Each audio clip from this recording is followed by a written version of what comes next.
siapkan bagi masa depanku yang penuh harapan.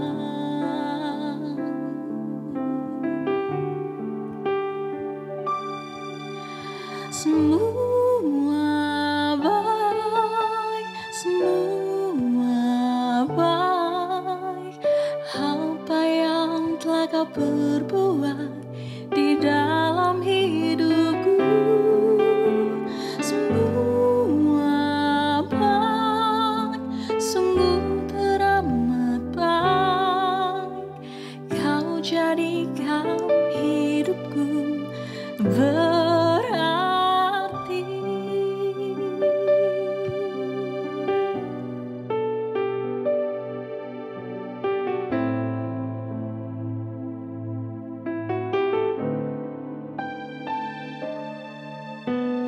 Dari semula telah kau tetapkan hidupku dalam tanganmu, dalam rencanamu Tuhan. Oh, rencana indah telah kau siapkan bagi masa depanku yang penuh harapan. Semua baik, semua baik. Apa yang telah kau perbuat di dalam hidupku, semua baik, sungguh teramat baik. Kau jadikan hidupku berarti.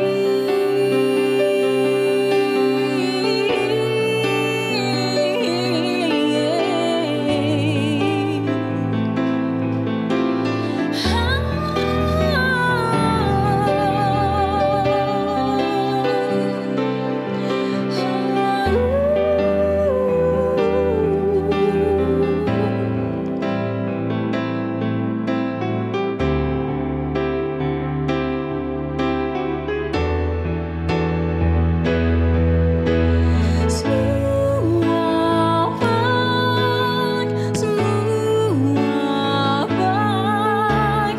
Apa yang telah kau perbuat di dalam hidupku, semua baik, sungguh teramat baik. Kau jadikan hidupku berarti. Kau jadikan hidupku, kau jadikan hidupku, kau jadikan hidupku berarti.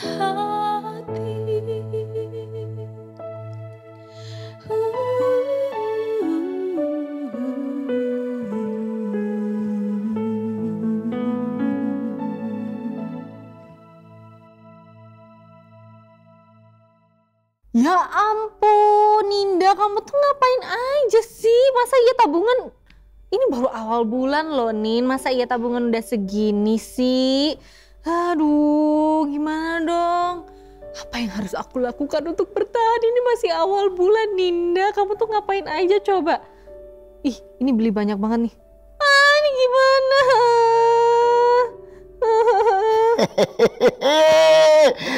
Untung lagi. Wah, baru invest kemarin sekarang sudah untung.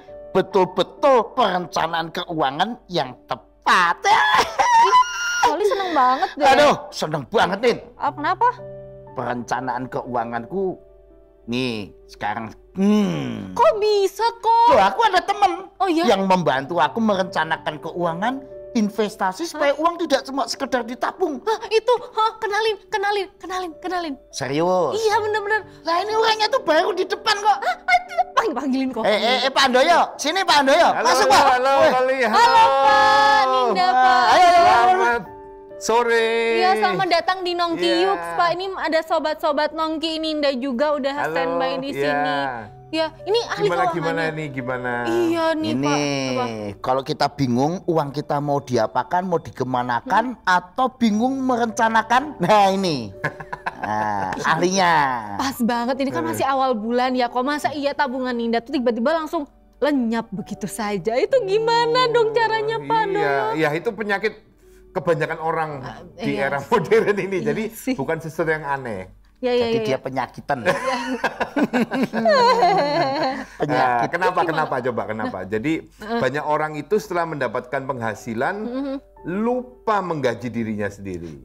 Menggaji diri itu gimana maksudnya? Nah, jadi terima uang, kemudian bagi-bagi uang itu ke toko sepatu, ke toko baju, ke yang lain-lain. Nah, lupa menggaji dirinya sendiri, sehingga uang yang diterima tidak pernah ngumpul. Gitu.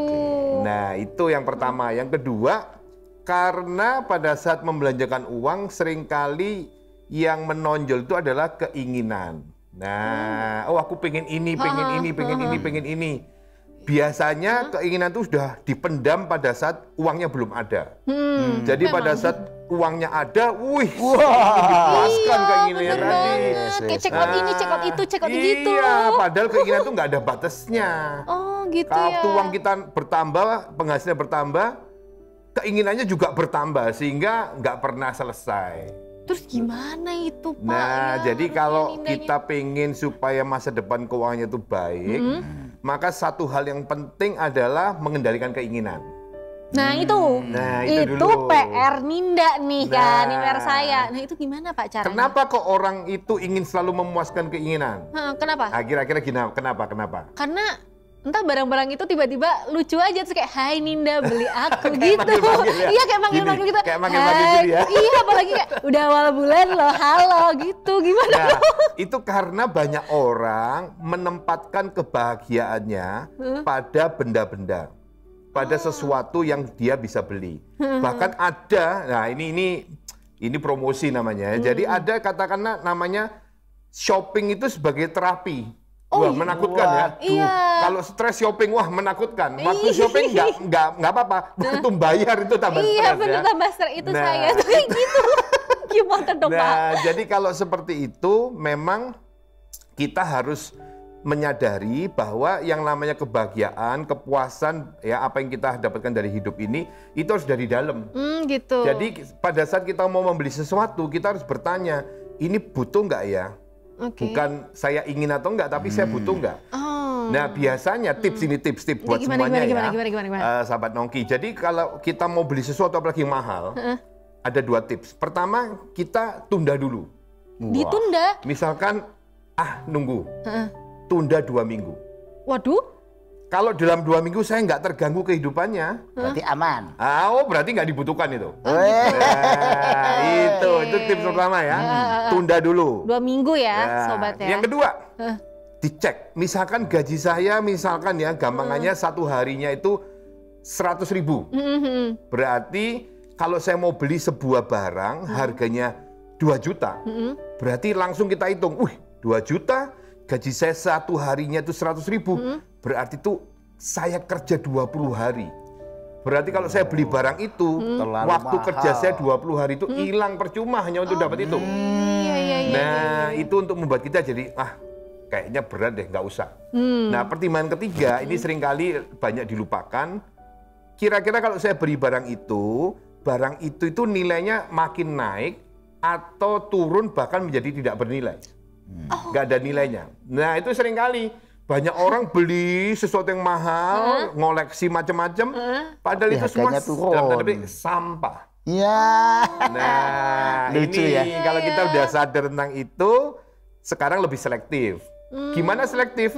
Dibikin anggaran, ditulis. Supaya kita bisa ngelihat satu persatu. Jadi bukan hanya gitu ya. berdasarkan oh pengen ini. Nah itu namanya impulse buying. Jadi kalau impulse itu impulse begitu lihat, buying. bagus ambil, bagus ambil. Nah itu. Mereka terlalu lucu gitu loh Pak Handoyo untuk dianggurkan tuh kayak aduh ini lucu sekali gitu kan. Tahu-tahu Nah, membeli sampah. Ya, Wah, artinya sesuatu yang sebenarnya tidak produktif. Oke Iya. deh, coba deh besok bulan depan deh aku akan menunda semua keinginanku. 2 minggu ya. nah ditunda dulu. Tapi tipsnya bagaimana nih Pak Handoyo supaya kita itu bisa membeli dengan tepat? Tadi kan sudah tahu ya bagaimana. Bisa memilih barang dengan Nah, supaya kita bisa memanfaatkan uang kita dengan tepat. Nah, ini beberapa tips ya. Ini kebetulan kemarin ada yang tanya ke saya tentang gimana sih cara saya bisa mencapai financial independence. financial Jadi namanya independence. independence itu tidak hanya kemerdekaan kita sebagai sebuah bangsa, tapi kita juga kemerdekaan dari sisi kita sebagai individu, sebagai keluarga. Salah satunya dalam hal keuangan. Nah, jadi menjawab pertanyaan Koli tadi, secara keuangan kita butuh membuat sebuah perencanaan, step-step supaya apa? Sesuatunya itu tidak muncul secara tiba-tiba, tetapi harus ada disengaja, direncanakan. Nah, jadi pertama tadi basicnya adalah saya merasa cukup, itu dulu. Oke. Nah, saya merasa cukup. Jadi kalau saya udah merasa cukup itu kebahagiaan itu ada dalam diri saya, tidak bergantung pada benda-benda yang ada. Oh gitu. Nah, itu sikap mental pertama itu yang penting karena umumnya orang itu tidak bisa mencapai sebuah kesejahteraan finansial karena secara mental tidak siap karena merasa dia baru bahagia kalau punya ini. Saya baru happy kalau saya bisa punya mobil yang Iya, bagus, iya. saya punya ini. Itu akan habis terus uangnya. Oh gitu. Tapi pada saat dia merasa cukup, saya udah cukup dengan ini. Ya udah, uangnya bisa buat yang lain. Nah itu. Jadi pertama mental dulu, Harus itu tentang cukup. behavior tadi ya. Jadi mencukupkan diri. Iya, saya Mencukupkan merasa diri. cukup. Saya Oke. merasa happy dengan apa yang sudah saya miliki, maka saya tidak mencari benda-benda yang lain yang bisa membuat saya lebih bahagia. Oke. Karena kenyataannya semakin kita banyak mencari, membeli yang ini, yang lebih bagus lagi, lebih bagus, kita makin tidak puas. Nah, itu yang seringkali terjadi. Nah, kalau kita sudah punya sikap mental seperti itu, maka langkah kedua adalah kita sadar, untuk mencapai sebuah kesejahteraan finansial itu, kita butuh apa sih? Banyak orang mikir, saya bisa mencapai kesejahteraan finansial kalau income saya tinggi. Tapi kan iya kan? Itu setengah benar, belum tentu benar. Wah, nah, yang Yang betul-betul Yang benar. benar pertama kali kunci untuk mencapai kesejahteraan finansial itu adalah mengendalikan pengeluaran. Pengelola mengendalikan pengeluaran. Iya, jadi kita pengeluaran. harus bisa mengendalikan pengeluaran supaya meskipun gaji kita naik tinggi, penghasilan kita naik tinggi, pengeluarannya tetap bisa terkendali. Tetap segitu gitu ya. Iya, yang sering sekali terjadi enggak. Penghasilannya belum nambah, pengeluarannya udah nambah. Jadi nggak pernah bahagia itu. Iya, apalagi Iya, ada betul. kartu kredit. Oh itu Wih, itu goda. minus terus ya, merasa cukup pada tuh minus karena diutangi Itu gitu kan. godaan banget. Jadi itu Pak. ingat Ya ampun. Apakah saya harus Berhemat. Iya, jadi Hemat Harus pangkal hemat ya. kaya itu. pertama mengendalikan pengeluaran. Setelah mengendalikan pengeluaran, kita harus sadar juga yang kedua, kita bisa meraih kesejahteraan finansial itu kalau apa? Kalau kita melakukan investasi. Oh. Oh, harus invest. Investasi ya. Pada? Jadi, pada apa? Pada gitu. apa gitu. Iya. Nah, pada saat kita melakukan investasi, kita harus sadar bahwa ekonomi itu selalu bergulir, berputar, ada yang namanya inflasi. Oke. Nah, jadi pemahaman kedua, kita harus lihat tadi mengendalikan pengeluaran, kedua ada inflasi. Berarti kalau ada inflasi, uang saya ini nilainya makin lama makin turun. Sehingga supaya saya ini bisa nilai daya beli saya terjaga, maka saya harus menempatkan uang saya pada investasi yang tahan inflasi. Pada investasi yang tahan inflasi. Nah. Sebentar. Pak Ando ini pusing loh kali ini. Waduh, pusing. Kali lagi asik. Waduh, ini Gimana pusing. Kali? Coba, simpelnya bagaimana itu? Nah, simpelnya, Nah, simpelnya. contoh, kalau kita misalkan ya, inflasinya itu 4%, uangnya disimpan di tabungan. Kita memang senang karena uangnya bertumbuh, ada bunganya 1%. Aduh. Nah, 1%, 2%, padahal inflasi 4%. Wah. Itu kita tidak bertambah makmur, tapi kita bertambah miskin secara real daya belinya. Oh, karena tadi ya bunganya itu lebih rendah dari Iya. inflasinya tadi ya. Oh, oke. Nah, Aku pintar. kalau kemudian tanya, loh kalau gitu nggak usah nabung? Oh, enggak. nabung tetap perlu, tapi bukan buat kebutuhan jangka panjang, tapi untuk operasional aja. Biasanya untuk kurang dari 1 tahun. Biasanya sih kalau saya sarankan ke beberapa teman itu 6 bulan pengeluaran udah cukup ditaruh di tabungan. Sisanya bisa ditaruh di investasi yang lain. Investasi yang lain tuh apa aja instrumen? Nah ini yang berikutnya, kita bisa mulai cari investasi yang memberikan hasil lebih tinggi. Misalkan deposito. Nah, deposito itu bisa memberikan hasil lebih tinggi meskipun selisihnya dengan inflasi nggak terlalu tinggi. Oke, tapi tapi lumayan.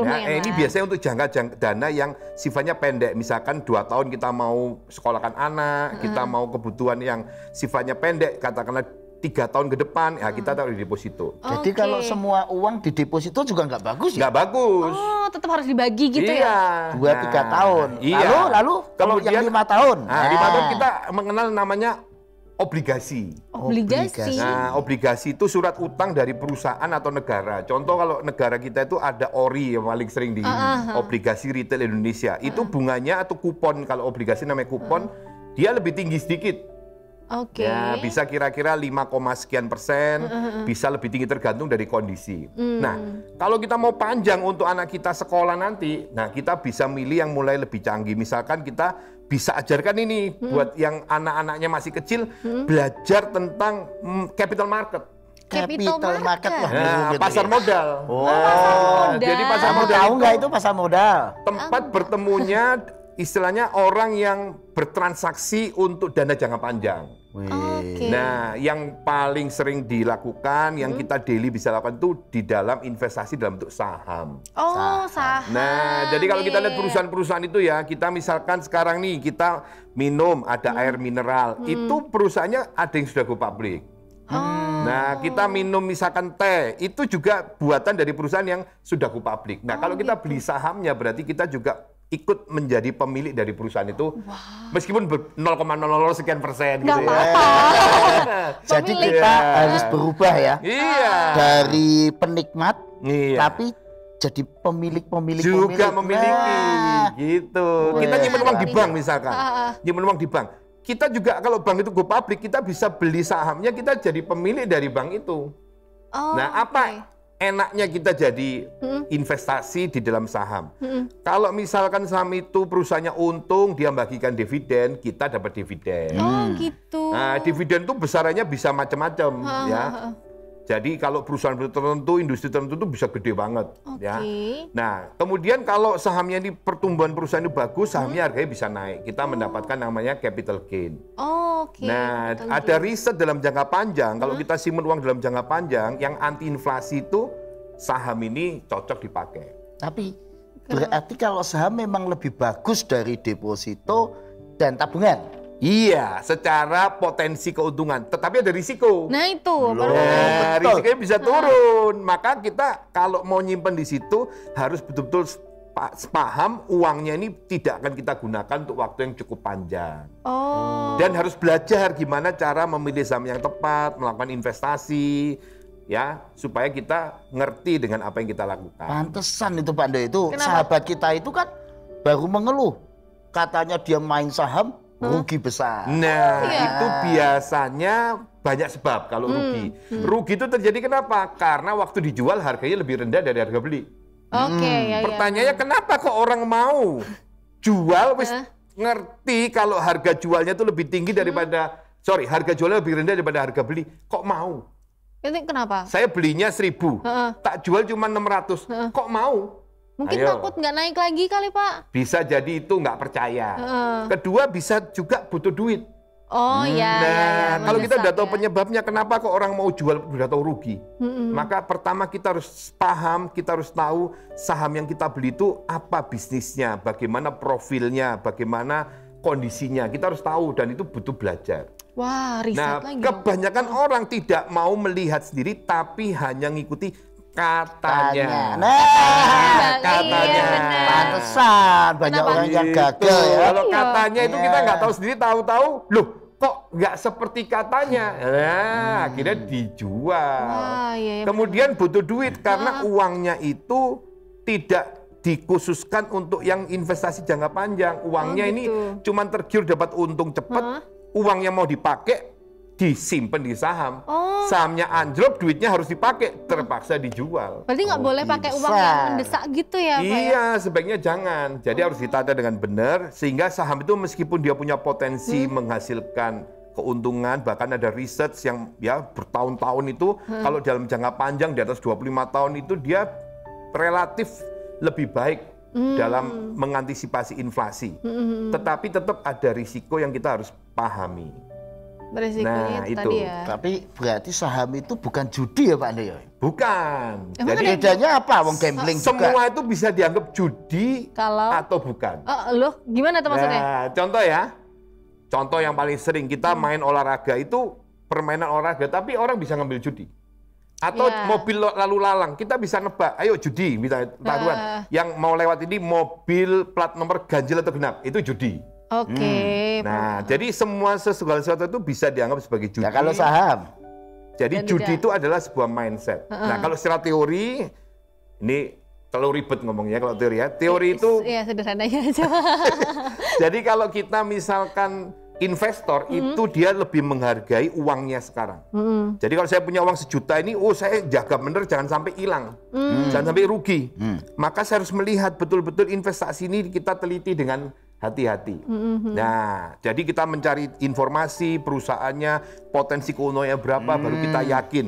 Nah, itu ada parameternya, ya. Kita hitung, oh ini kira-kira kalau sekian harganya murah nih, kita beli. Tetapi kalau judi kita cuma menebak, oh ini besok kira-kira naik, oke, dapat wangsit, nah saya langsung beli. Wah, Jadi kalau judi itu untung-untungan tidak pakai belajar. Iya, tidak ada satu research yang lebih mendalam tentang itu. tidak ada pelajaran tentang apa sih Nah, dulu tuh waktu SMA probabilitas Iya, ya kan? Ada probabilitas. jadi ada penelitiannya. Nah, pertanyaan sekarang tadi, kan Apa? kita mau investasi, Ha. terus duitnya dari mana? Nah, ya itu duitnya dari mana Nah, duitnya? di sini kita bisa menggunakan pola. Kan kita setiap bulan ada penerimaan, atau kalau bisnismen ada keuntungan. Kita harus rutin ada namanya saving rate-nya berapa.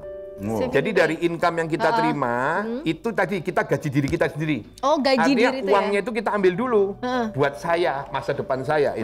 Masa depan saya. Jadi uang ini saya investasikan. Oke. Investasikan. Nah, kalau kita punya anak masih kecil, sesungguhnya sangat mudah untuk membuat anak kita ini sejahtera. Gimana Kita tuh? punya banyak tool kalau Iya. ngerti. Nah, ini sekalian oke. saya berbagi tips. Nah, ini Ya, gimana? kalau kita punya anak masih kecil, tips membuat Indonesia sejahtera secara finansial itu very simple. Satu, Satu. ajari anak kita mengelola uang, Wow. Oke. investasi. Setelah itu dipraktekin. Misalkan kita punya anak masih kecil, oke kita beliin, kita tahu perusahaan yang bagus saham, kita beliin. Oh. Anak kita misalnya sekarang umur 5 tahun, nanti dia umur 30 tahun, 25 tahun lagi. Waduh. Contoh saham-saham, nggak usah ngomong merek ya. Iya. Saham tentu itu bisa naik sampai puluhan kali lipat. Kalau kayak saya simpan uang misalkan 10 juta, itu bisa jadi 100 juta, jadi 200 juta. Wow. Kalau 10. Kalau ya. Nah, kalau rutin nabungnya setiap bulan 10 juta, wih, jadi banyak banget.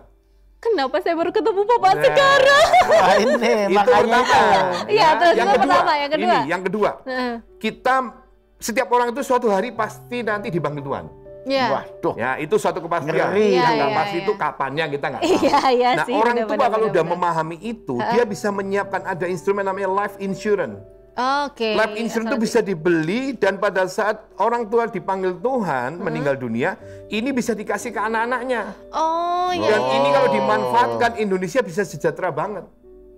Oke, tapi kan banyak orang yang nggak percaya juga sama life insurance kan. Nah, di situ butuh belajar juga apa itu life insurance, ketemu dengan orang yang tepat untuk memberitahu. Tetapi life insurance itu bisa dipakai sebagai instrumen untuk meningkatkan taraf hidup keturunan kita.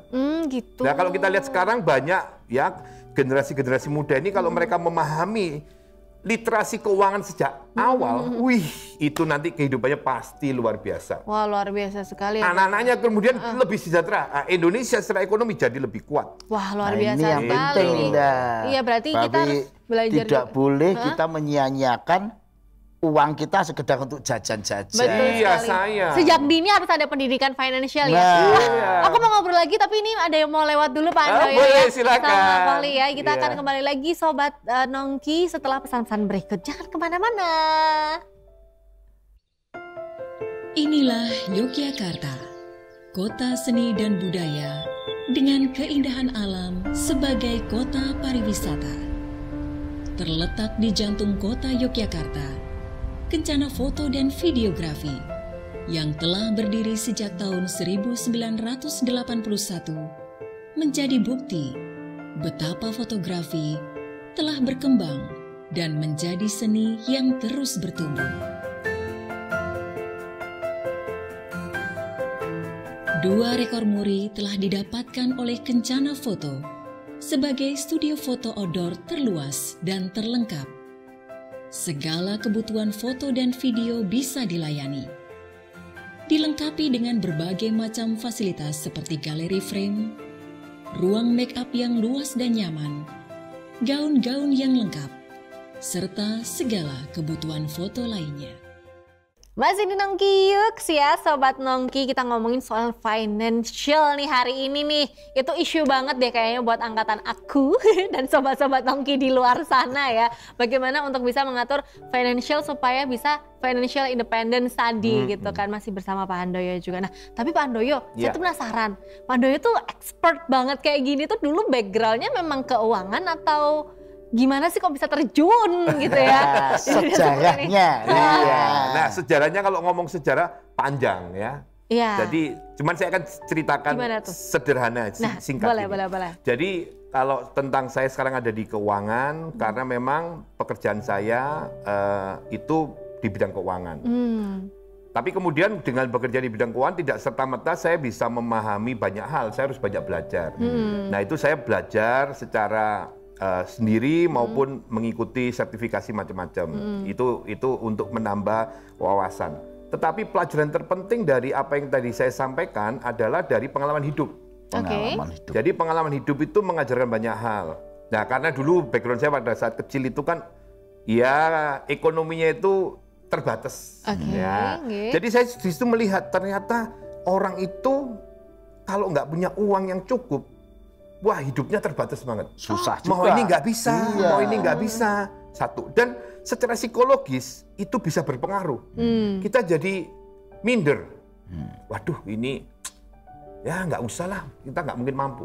Jadi di situ saya melihat, oh kalau misalkan saya punya uang yang cukup, itu saya akan lebih baik.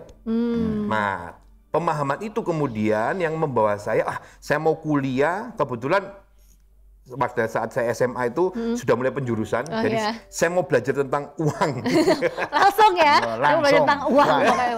Dari kebetulan di situ ekonomi gitu kan. Nah pada saat saya kuliah, saya belajar tentang itu. Dan pada saat itu saya memperdalam lebih jauh lagi. Tetapi tetap wisdomnya itu saya sudah mendapatkan, oh uang ini penting banget. Jadi tapi pada saat itu pikirannya cuma, oh saya akan bahagia kalau saya punya banyak uang. Nah itu. Tapi ternyata itu nggak benar. Oh ya? Nah makanya tadi, itu wisdom awalnya gitu.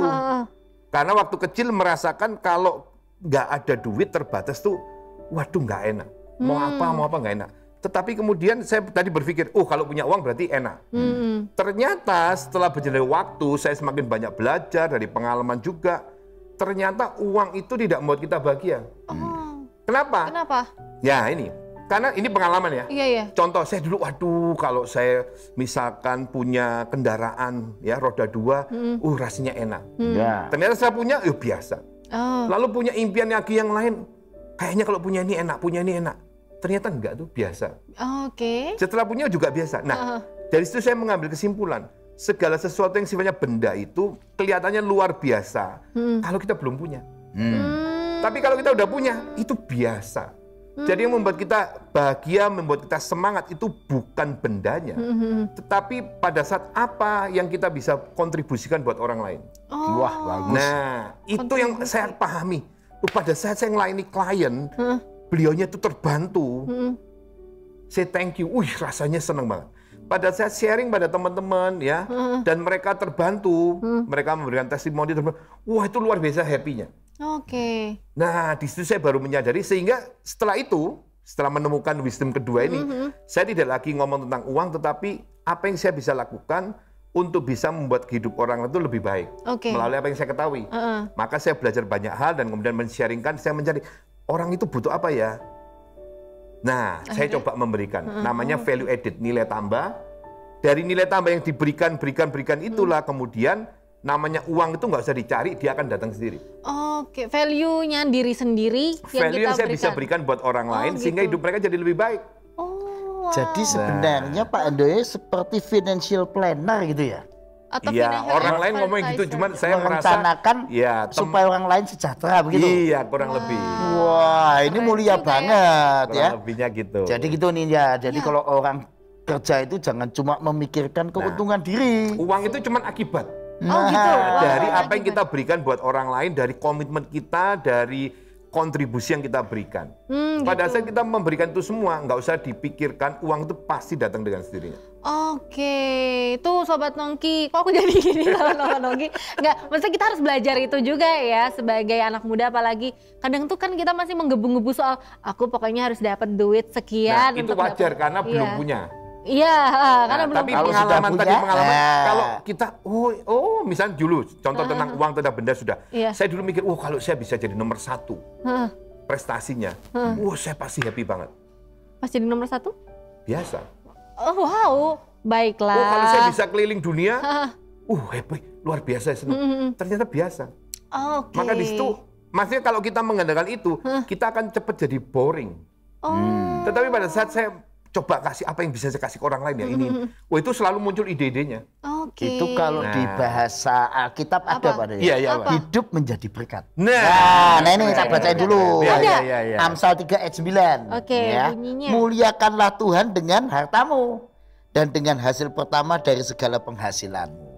Jadi kita memuliakan Tuhan itu lewat seluruh apa yang Apa kita yang kita miliki. punya ya. Itu yang membuat bahagia. Betul kan Pak Andoyo? Iya, betul. Benar-benar Nah, makanya cuma tuh- masalahnya banyak orang tidak mengelola hartanya dengan baik. Nah, itu sehingga- sayang banget. Iya, bukan memuliakan Nah. Tuhan, malah hidupnya terjerat utang. Nah, iya, ini benar banget. ini yang sangat disayangkan. Yang kasus-kasus kayak gitu banyak terjadi, maaf ya. Kan kalau kita ngomong strata ekonomi, orang biasanya ngomong golongan ekonomi mampu, menengah, Iya. bawah. Ya, ini kalau ngomong strata ekonomi. Ya. Seringkali yang mengalami masalah seperti itu adalah mereka yang secara finansial itu kurang mampu. Loh, kok bisa? Kok bisa? Karena kurang punya literasi keuangan. Oh. Karena masih didominasi oleh keinginan. Saya membayangkan dulu pada saat saya masih kecil ya. Keinginan banyak, aku pengen. Tapi sifatnya itu cuma benda. Aku pengen beli ini, beli ini. Yang itu nggak ada nilainya. Oh gitu. Nah, begitu ada duit, uangnya habis. Karena apa? Buat beli itu. Tapi setelah saya mengerti, nggak boleh gitu. Kalau uang ini saya belanjakan untuk beli sesuatu makanan atau benda, dia akan berubah wujud menjadi makanan, menjadi benda. Kemudian itu membawa manfaat nggak buat saya kemudian? Ternyata enggak. Tapi kalau uang ini misalkan saya tabung, dia akan tetap ada, bakalah berbunga. Iya, iya. Kalau ini saya investasikan, dia malah bertumbuh. Oke. Nah, orang-orang dari golongan ekonomi yang mampu sudah paham tentang itu. Oh. Sehingga inilah salah satu penyebab mengapa kesenjangan penghasilan ini, Makin. ekonomi semakin lebar karena faktor literasi keuangan yang kurang. Literasi keuangan itu apa sih, Pak? Bagus. Literasi, nah itu perlu itu. dijelasin. Nah, Literasi literasi keuangan itu kayak apa sih, contoh ya.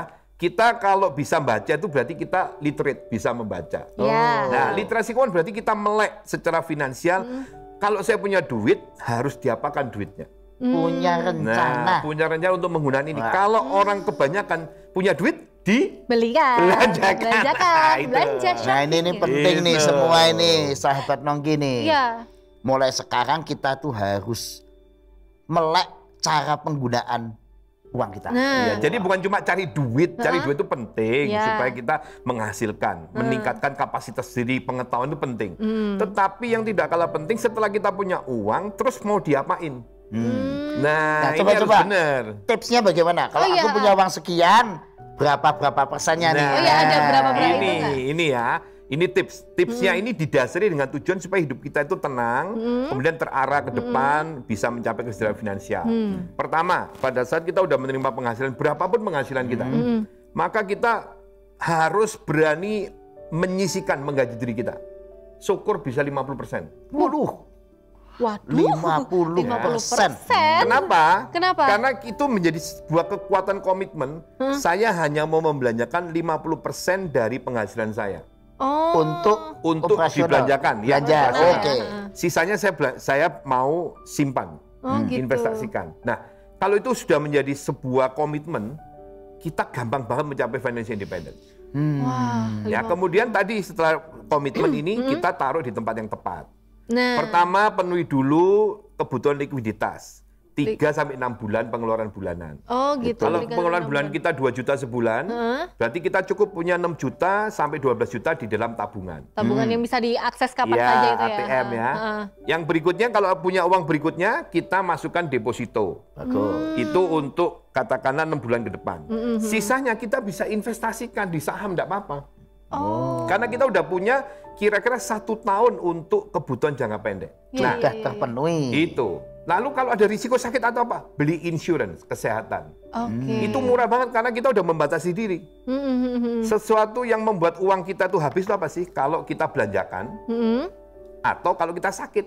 Iya, Nah, benar-benar. dibelanjakan sudah punya mental tadi. Saya cukupkan dengan yang ada. Oke. Kalau sakit pakai insurance. Oh, iya. Sehingga iya. kita sisanya betul-betul terkendali, saya investasikan. oke. Nah, tinggal belajar bagaimana cara berinvestasi. Nah, Nah, Ini. kemudian banyak orang ini, kenapa? saya harus beli rumah dulu.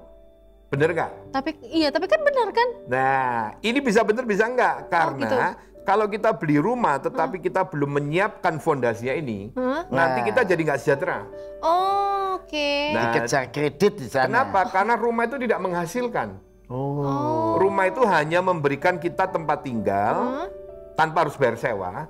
Padahal kita juga bayar sewa kalau kita beli rumah. Iya Berupa sih. apa? Bunga yang kita bayarkan ke bank atau opportunity cost dari harga rumah itu. Oh. Misalnya harga rumahnya misalnya 500 juta. Kalau saya punya uang 500 juta, saya depositokan aja. Saya setiap tahun dapat 20 juta. Ya. Berarti saya kan kehilangan 20 juta itu kalau saya beliin rumah. Iya. Nah, itu opportunity cost. Memang harga rumah akan naik meskipun naiknya itu tidak akan sefantastik yang kebanyakan dibayangkan orang. Oh. Tapi problemnya bukan itu. Problemnya adalah waktu kita sudah membeli rumah, kita membayar cicilan. Cicilan itu sudah mengambil porsi penghasilan kita dalam jumlah besar. Oh, Kita nggak bisa bertumbuh. Iya. Nanti bisa kita ngapa-ngapain, 10 ya. tahun kerja cuma punya rumah 1. Oh, gitu. Misalnya kreditnya 10 tahun, kalau kreditnya 15 tahun, kita cuma punya 1 aset. Dalam 15 tahun itu Iya, ya. tapi kalau kita undur dulu, kita perkuat dulu ininya, kita bisa beranak pinak asetnya. Atau mungkin beli kos-kosan kali ya? Enggak juga. boleh. Langsung otak bisnisnya ini ya, Boleh. Encer ya. Tapi Ngomongin duit. berarti soalnya. resepnya itu sebenarnya kita harus belajar Iya. Oh, gitu. merencanakan masa depan. Masa Iya, depan. betul. Dan prioritas juga ya Pak Andoyo ya, jadinya kayak prioritasnya. Nah, ini saya apa ngomong dulu karena nih? pengalaman. Jadi dulu saya pokoknya beli-beli gitu ya, karena merasa oh ini kan investasi. Ternyata investasi banyak itu hatinya kalau nggak sejahtera nggak enak. Oh iya. Iya. Berarti balik ke diri kita sendiri Iya, dong. jadi yang dituju itu apa sih? Kan kita mau bahagia, sejahtera dengan keluarga, ya, sambil ekonominya juga terus bertumbuh. Harus iya, iya, seimbang. betul, Tapi betul. kalau ekonominya bertumbuh, kita sampai nggak pernah pulang misalkan ya, karena nguber setoran untuk bayar cicilan, Iya. keluarganya kan kasihan. Hustle Nah, culture itu percuma ya. jadinya. Ya, jadi harus ada keseimbangan. Ya, Jadi makanya planning. di Alkitab tuh ada Pak Ndoyo, Matius 6 ayat 21 itu loh. Oh. Karena di mana hartamu berada, di situ juga hatimu berada. Nah, itu. Kalau pikirannya cuma harta, Harta. kemerungsung tadi. Nah, itu nggak enak. Tidak itu. ngurus keluarga, jadi kacau. Itu nggak enak. Tapi Nggak satu enak. yang menarik tadi itu Kenapa, begini loh kenapa, Pak Ndoyo dan Indah. Berarti kita harus mengendalikan keinginan. Betul. Wah, Iya. itu resep loh. Mulai sekarang. Iya. Jangan Kontrol. aneh-aneh. Iya. Enggak. Kendalikan. Iya. Besok bikin anggaran kok, bikin anggaran. Ada banyak Luar tips lah itu. biasa. Nah, boleh di-sharingkan salah satu tips aja, tapi mungkin nggak semua ya, tapi tips Iya. yang biasa digunakan atau mungkin menurut Pak Andoyo tepat untuk diri Pak Iya, Andoyo. gitu. salah satu tips ya, itu namanya zero budgeting. Zero Yang budgeting. Saya udah sampaikan ya. Pokoknya saya cukupkan dengan 50% penghasilan. Oke, 50%. Nah, itu komitmen. Jadi biasanya orang menyusun anggaran dari kemarin kayak apa sih? Oh, oke. Nah, yang sekarang ngikuti kemarin. Oh, gitu. Percayalah kalau kayak gitu kita tidak akan pernah keluar dari kebiasaan.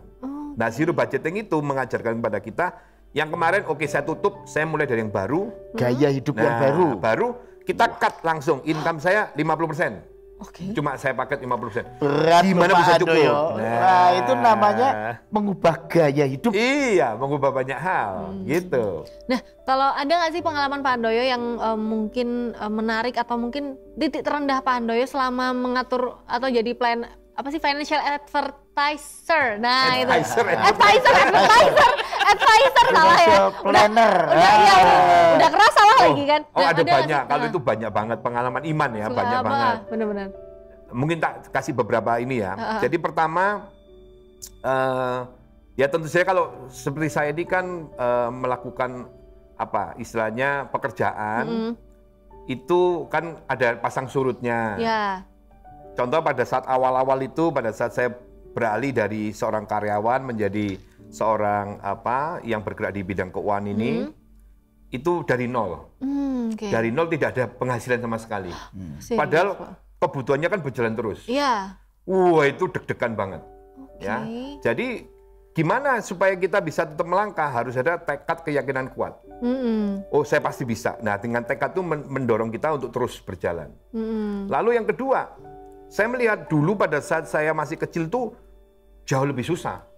Oh iya. Ya, kan tadi ekonominya ini ya. Tapi saya bisa tuh sampai sekarang. Berarti saya dimampukan. Oke. Bukan oleh manusia, tapi ada invisible hand yang saya sering katakan. Yaitu Tuhan yang memampukan saya sehingga tahu-tahu, oh saya udah sampai di sini. Lah kalau saya dulu susah, sekarang udah bisa. Ke depan saya pasti bisa. Tapi tetap saya harus mengambil komitmen untuk melakukan yang terbaik yang saya bisa. Jadi kompensasi di situ. Nah, banyak orang pada saat tertekan kompensasinya mereka melakukan hal yang sebaliknya. Bukannya lebih rajin bekerja, lebih tekun, malah pelariannya ke macam-macam. Salah satu shopping tadi ya. Ya, itu Iya, benar-benar. tadi menarik tuh. Kalau ada masalah, carinya kepada Tuhan, minta kekuatan. Oke. Nah, kalau ada Tuhan memang lalu kita jadi tenang, kerjanya jadi kenceng. Iya. Gitu nih. Kalau harus happy, Benar-benar. happy, itu Happy. penting. Jadi Iya, kita happy. bagus. Jadi kerja itu harus happy. Tujuannya satu, bagaimana kita bisa membantu orang. Jadi kita happy. Dengan happy itu, kata orang ada the law of attraction. The law Ya, of attraction. when we are happy, we attract many positive things to us. Ya itu lah. Wah. Saya pernah dengar itu, tapi kayaknya susah untuk diterapkan ya. Itu susah banget loh, Iya. sahabat Nongki. Jadi selalu happy. Happy itu dari pikiran. Jadi kalau kita melakukan sesuatu yang benar, dengan benar, untuk tujuan membuat orang lain lebih baik, kita pasti happy. Oke. Pasti kita istilahnya kerjanya itu juga lepas gitu loh. Ya, tapi kalau kita punya kepentingan tersembunyi, Ya. nah itu Fokusnya ke lain. situ ya, Dalam jadi- bidang apapun pasti ada ruwet jadinya. Oke. Jadi tujuan bekerja itu salah satunya membahagiakan orang lain, Iya. membuat happy orang lain. Begitu loh, Nin. Jadi Iya, berkat membuat gitu hidup ya. mereka lebih baik. Luar biasa ini. Gitu. Baiklah, aku akan mencoba menjadi mereka. Ya. Kalau maksudnya belajar ya, nggak bisa langsung mak bedundu gitu kan, nggak bisa ujuk-ujuk. Itu proses, gitu kan. kita Iya, nggak pernah tahu. Tapi kalau setiap hari kita berproses, nanti waktu kita noleh ke belakang, ternyata saya udah berjalan segini jauh gitu. Ada banyak teman-teman saya ada kelas tentang ini di money makeover. Jadi mereka yang punya utang banyak segala macam, begitu mereka tahu prinsipnya, ini mereka yang testimoni ya. Kemudian beberapa waktu kemudian mereka testimoni, mereka bisa melepaskan itu utangnya, lalu mereka sekarang jadi lebih selektif, sehingga punya lebih banyak tabungan. Termasuk klien-klien itu juga sama. Pada saat mereka belum memahami itu, mereka punya income gede tapi cuma jadi mainan yang nggak ada Iya. nilainya. Tapi sekarang mereka bisa punya aset yang sampai, banyak banget pokoknya. Oke. Luar biasa. Luar Nah, ini biasa perlu ya. didengarkan semua ini. Betul banget. Terutama tadi yang punya utang tadi. Iya. Atau kebiasaan kredit. Aku langsung inget-inget, aku ada utang nggak ya? Gitu kan. Oh enggak, kok aman, Utang masih itu aman. nggak apa-apa loh sesungguhnya. Oh, iya? Asal dia dilakukan pada saat yang tepat. Dan dia menjadi teman kita untuk meleverage aset kita bertumbuh lebih cepat, menghasilkan income yang lebih besar. Tapi banyak orang Punya utang rencana. untuk meningkatkan lifestyle. Nah, itu Nah, nggak boleh. baik banget teman-teman aku yang kayak gitu tuh, Nah, Pak. itu nggak boleh. Itu Kayak- menjadikan kita makin miskin Iya, secara mobil ekonomi. kredit, terus HP harus yang merek yang sekian juta itu. Iya. Ih, kesel banget. Kalau bisa beli yang mahal-mahal itu dari uangnya orang lain. Oke. Iya. Tapi memang Luar itu untuk biasa. yang bernilai akhirnya bisa return gitu ya. Misal ada contoh ya, kita Ini bisa contoh. membeli sesuatu, kemudian misal properti tadi, ini yang saya praktekkan ya, membeli properti, dia menghasilkan uang sewa. Nah, propertinya simpen? Disekolahkan di bank. Disekolahkan. Saya dapat uang, saya Ya. beliin properti lagi. Oh. Tapi cicilannya dari penghasilan kasnya ini. Saya nggak bayar apa-apa. Oh, iya. Weh. Oh gitu Jadi cara. saya punya sumber uangnya jadi 2 gitu loh. Nah Iya, kalau iya, ini iya, iya. direplikasi terus-menerus, ya tentu saja kita harus punya cadangan buffer cash yang cukup. Nah kita bisa membayangkan pada saat utang itu sudah selesai lunas, Anda bisa punya banyak sekali aset yang bertumbuh yang bekerja buat kita. Wow, tapi memang harus awal-awalnya tuh harus bekerja keras sangat Iya. sekali ya. Dan Bahwa- disiplin gaya hidup itu loh yang Betul sulit. itu yang Iya. yang generasi saya agak-agak kayaknya gimana dong ya. Itu belum di. Iya, gitu. apalagi kalau aduh udah ke mall gitu kan dan lain sebagainya. Oke deh kalau gitu mungkin ada satu statement yang ingin disampaikan oleh Pak Handoyo kepada Sobat Nongki semuanya. Sobat Nongki semua, wah kita sore ini seru ya ngobrolnya sampai nggak tahu berapa menit ini, cukup Nggak tahu, panjang ya. cukup lah, cukup, Pokoknya tentang cukup, keuangan. cukup. Jadi keuangan itu adalah sesuatu yang mudah dipahami. Banyak orang aduh aku kalau lihat angka udah rumit, udah pusing. Padahal enggak, keuangan itu sesuatu yang kita mudah pahami, bisa dibayangkan. Karena apa? Kita setiap hari berhubungan dengan uang. Hidup ini tidak melulu tentang uang, tapi kalau kita tidak tahu bagaimana mengelola uang, hidup kita jadi berantakan.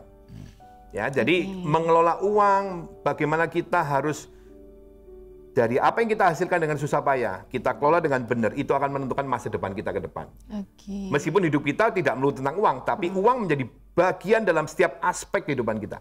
Jadi mulai sekarang yuk kita concern dengan how we spend our money, how we manage our money, because it is important for our future. Itu kira-kira. Luar biasa, mantap. Mantap gitu ya Sobat Nongki ya. Kali ini mau closing statement juga nggak? Nggak usah, sudah jelas. Udah ya? Yang penting dari sekarang kendalikan gaya hidup.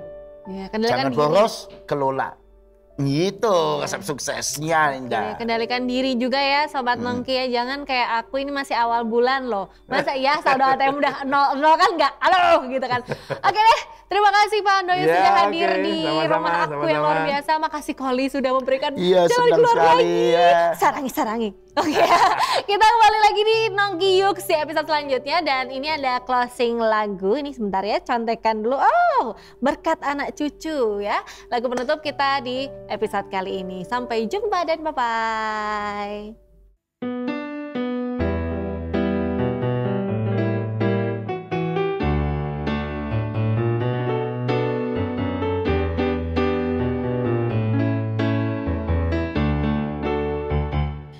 Begitu besar kasih Allah pada kita.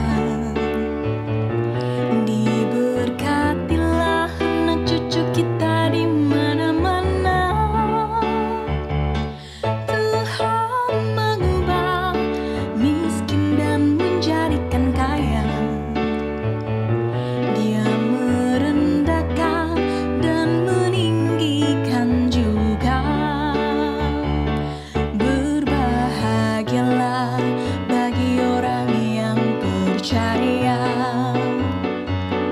Anak cucunya pasti tidak akan meminta-minta. Karena Allah menggenapi firman-Nya. Tiada yang mustahil bagi orang percaya.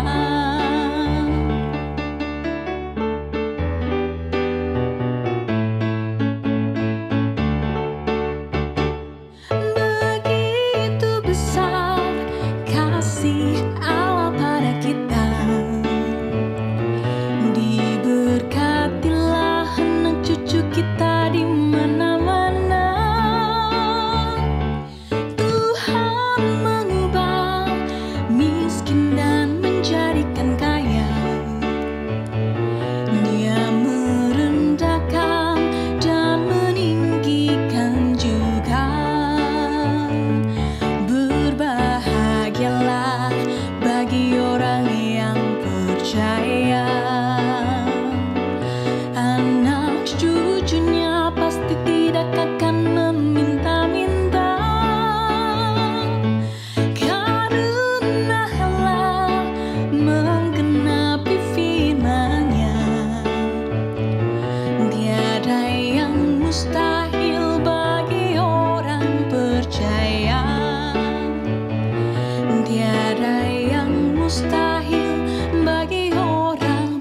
percaya.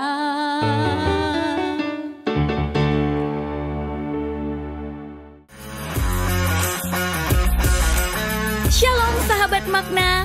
Sate Bang Jack adalah sebuah program saat teduh yang mengajak kita menyediakan waktu khusus untuk merenungkan sabda Tuhan setiap hari. Firman Tuhan ini yang akan menuntun kita untuk menjalani kehidupan kita yang penuh dengan tantangan. Doa kami adalah supaya renungan singkat ini bisa menjadi berkat bagi sahabat makna dimanapun Anda berada. Untuk permohonan doa dan konseling dapat dikirimkan ke nomor 0878 78 75 75 54.